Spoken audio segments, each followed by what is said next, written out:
you have breaking news, and the headline reads, Planned Parenthood to pay $2 million in wrongful death, quote unquote, wrongful death of Tanya Reeves.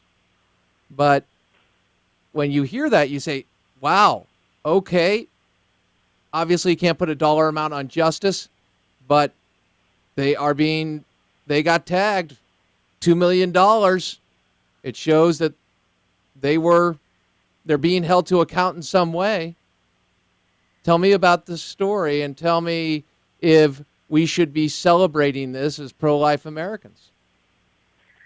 Well, many of your listeners will remember Tanya Reeves was the 24-year-old woman who died of a botched abortion at a Planned Parenthood at the Loop Health Clinic in Chicago, a very nice upscale part of Chicago, matter of fact. A place that, according to its website, didn't perform surgical abortions. It only provided the morning after pill. But, of course, they were performing surgical abortions. She died of one July 20th, 2012. As they had found out while they were performing the surgery, it began at 11 o'clock, and she began to bleed uncontrollably. They couldn't stop it. They let her bleed for 5.5 hours. They didn't call 911, which would have been the quickest way to get her treated. They had her transported by ambulance through the fire department, so it wouldn't set off any alarms, to 911. Had her transported to Northwestern Medical Facility, and apparently just sort of dropped her off at the doorstep and let her go. They didn't apparently tell Northwestern what had happened. They didn't tell her why she was bleeding. Didn't mention that she'd had an abortion, and when they finally did an ultrasound, realized that it was an incomplete abortion, which had caused the bleeding, and so they completed the abortion, removed what had been left behind, but then she was still bleeding, and they realized her uterus had been perforated and that an artery had been cut during the procedure. And they did everything they could, but she passed away. They were unable to stop this after the woman had been bleeding 5.5 hours.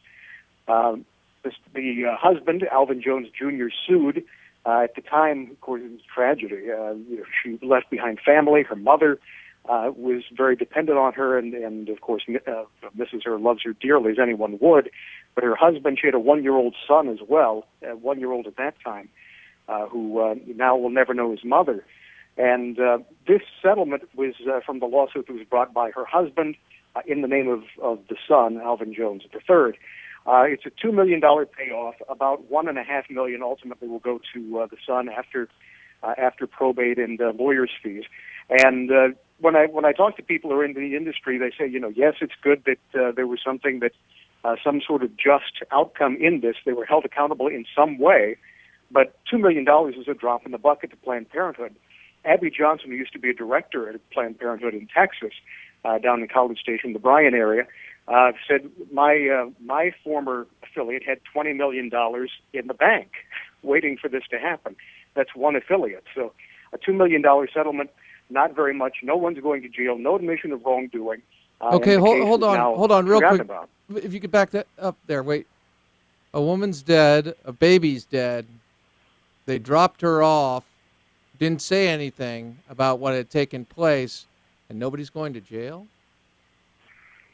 Not as far as we know. Now, the Thomas More Society in Chicago actually filed some charges with the state saying that Planned Parenthood, in the process of doing this, violated at least 3 state regulations, including one called the abandonment of a patient, which is you've caused a problem to someone. This person is going to die as a result of the problem. Your negligence is causing this person's injury and potential death, and ultimately it was her death, and you don't inform someone. And as far as they know, there's been no action taken on it whatsoever. They know quite often, I'm glad that there was a financial repercussion to this, but quite often abortionists get off completely scot-free. Just to give one other case in the state of Illinois, there was a group called the the Women's Aid Clinic. A woman had died there in the year 2009. 18-year-old had been the victim of a botched abortion. They gave her a paper bag to breathe in rather than performing CPR. Antonisha Ross, 18 years old, died on the spot in May 2009. That group was eventually fined $36,000, had its license suspended. They continued doing abortions, and then they just changed their name, filed letters of bankruptcy, and then reopened as the Women's Aid Center. And now, instead of paying the $36,000 fine that they owe to the state, which is really a drop in the bucket, they get by with $77 because that was all that was left in the technical bank account that had belonged to this group. They got off completely scot-free as far as we know. Ben, this is obviously deeply troubling, as it is the abortion industry as we know it. Tell me, when someone says to you, there's a war on women, and they accuse a pro-life platform in the Republican Party, national platform is pro-life, of having a war on women, not about R's or D's, but that doesn't seem congruent. No. And what is really needed is greater regulation of abortion facilities like this that kill women. Of course, they obviously kill unborn women. 51% of all births are women, so we can assume 51% of all abortions are women. And it's more than that globally because of the real war on women, gendercide, in places like India, China, and even in England, we're hearing reports of girl babies being killed because they're girls. That's a war on women. Allowing women like Tanya Reeves to be dropped off after they've been butchered in a Planned Parenthood facility, no aid given, and then just left at the doorstep of a hospital, that's a war on women. So that's what needs to change. They desperately need to adopt some measures that are pending in Illinois right now that would require anyone who treats someone who's been botched, the victim of a botched abortion, to report that immediately, and that would hold these groups accountable when they violate the law. We need new laws, and we need enforcement of the old ones. One of the things that come out of this week was that abortion has dropped to its lowest level since 1973. But as you point out in your headline, only, in quotes, 1 in 5 babies killed as abortion rate dips to lowest level since 1973. Tell me about the analysis, the data here, and also if there has been a drop, if the data is accurate, if there has been a drop, what has contributed to that so that we can take a good look at that and say, okay, if something's getting people not to get abortions, hey, that seems like a victory. But it seems to me there's more to the story. Ben? Well, there certainly is. The Guttmacher Institute put out this report. They analyzed the numbers of abortion between 2008 and 2011. They do this every so often. I think they've done 16 of these census of abortion. I'm always a little leery. The Guttmacher Institute began as the Alan Guttmacher Institute, which was a spinoff of Planned Parenthood. So anytime you hear Guttmacher Institute, think Planned Parenthood. I'm always a little leery when the abortion industry reports on itself. However, this is the data that we have to work with. According to their numbers, it looks like the abortion numbers have gone down. That generally is conformable with what is reported by states that do report. Not all 50 states report the number of abortions. So it looks like the numbers are going down. However, when you look at the Guttmacher report, they say that the Planned Parenthood says that this is entirely due to contraception, and in fact, the HHS mandate will make this go down even more. It'll be even better. The fact of the matter is that I believe what's really behind this are two things. First of all, there are state laws that have shut down abortion facilities. It's true that there are still a lot of abortion facilities in operation. However, the number of standalone abortion centers provide the vast majority of abortions in this country, not hospitals, not doctors' offices, but things like Planned Parenthood and like the one that I just mentioned in Illinois. They perform the vast majority, and they're shutting down. They are not able to keep up with real standards of an actual medical office. They had no intention of doing that. That's usually why these doctors end up performing abortion in the first place. Very few people go into medicine in order to become an abortionist. But, because of that, the fact that there aren't abortion providers around, because of the fact that women are looking at ultrasounds and realizing this is not a clump of cells, this is my son, this is my daughter, I can't do this.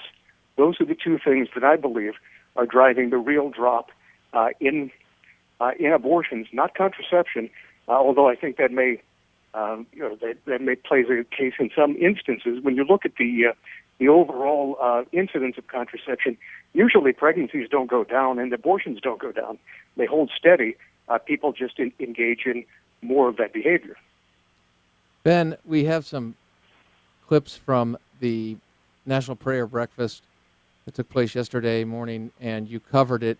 And we're going to play just a piece of what President Obama said. Roll it. Today we profess the principles we know to be true. We believe that each of us is wonderfully made in the image of God. We therefore believe in the inherent dignity of every human being, dignity that no earthly power can take away. And central to that dignity is freedom of religion, the right of every person to practice their faith how they choose, to change their faith if they choose, or to practice no faith at all, and to do this free from persecution and fear. Now, we'll take one of the lines you covered through Penny Starr from CNS News. You covered this, and I want to give credit where credit's due. But you made the point that Obama said, for killing the innocent is never fulfilling God's will. Talks about the sanctity of life and the protection of life, and obviously that went more toward religion. Tell me something. When we hear those who are supporting abortion speak to the sanctity of life, Ben, you're an expert, an absolute expert in the pro-life, defense of life movement. And you're also an outstanding journalist. So my question to you is, the people that are making these statements, do they not see the contradiction of what they are saying and what they advocate? It's almost as if one side is saying this and the other side is saying this, and the right doesn't know what the left is doing. Or there's a divide, a cognitive dissonance, if you will, in their formulation of these ideas into one policy. Your thoughts? Well, I think you've hit it on the head, which is that for the most part, I think when liberals speak, liberals reach a certain area where they are genuinely incapable of hearing themselves. They do not listen to the words that come out of their mouths. I really do believe that. First of all, when they're quoting scripture and such things as, we are fearfully, wonderfully made, from the same book that tells us that God knit us together in our mother's womb, the same Bible that tells us that before I formed you in the womb, I knew you, the same one that says that John the Baptist leapt in the womb for joy when he heard the voice of the Virgin Mary because Jesus was present there. This is the same book that they are quoting. And it's very simple. First of all, most of these are not exactly scriptural experts, particularly Mr. Obama. They're simply something that their speechwriters have combed and found a certain quotation that they like, and they inserted it into the speech. But very obviously, when he's talking about taking human life, to me, what my mind went to was, maybe you remember that scene in the Gospels where the Sanhedrin is about to condemn Jesus to death. And one of the members of the Sanhedrin says it is expedient that one man die that the nation may be saved. And he didn't realize what he was saying. When Jesus died, it would save not just the Jewish people, but all people. When Jesus died on the cross, it would save everyone. And he was the high priest. He spoke in his priestly authority, even though he didn't know what he was saying. Occasionally, God works in such a way that truth comes out of people's mouths, even when they don't understand it, even when they don't mean it. It's impossible to quote very much of the Bible and not say something that is absolutely true, even if your heart and your intentions are 180 degrees in the opposite direction. And I think this is what happened with Barack Obama. He got tripped up. A little truth came out. It probably won't happen again, but I'm glad that it did. It would be nice. And it would be nice to have an in-depth discussion on these issues. And I would say that for a Republican president, pro-life, pro-choice, whatever it may be, obviously you know where we are because of people like you who are bringing us the truth about when life begins and what life is. And that is something that we really can't get away from. Ben, just shifting gears only to the political side of things, and as we get closer to November and the congressional elections, I believe what we are going to see is once again people telling social conservatives, cultural conservatives, Christian conservatives, hey, be quiet about social issues. Just don't talk about abortion.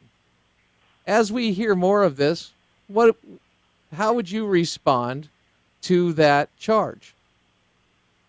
Well, I'm actually a little bit optimistic about this year for one reason, which is the RNC desperately wants to take back the Senate.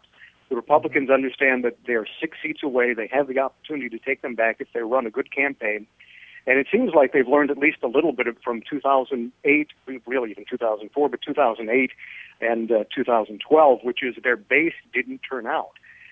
They offered candidates who were good men and would have been better presidents than the alternative, but really the campaign themes that they hit on were sort of lackluster. They didn't attack Obama.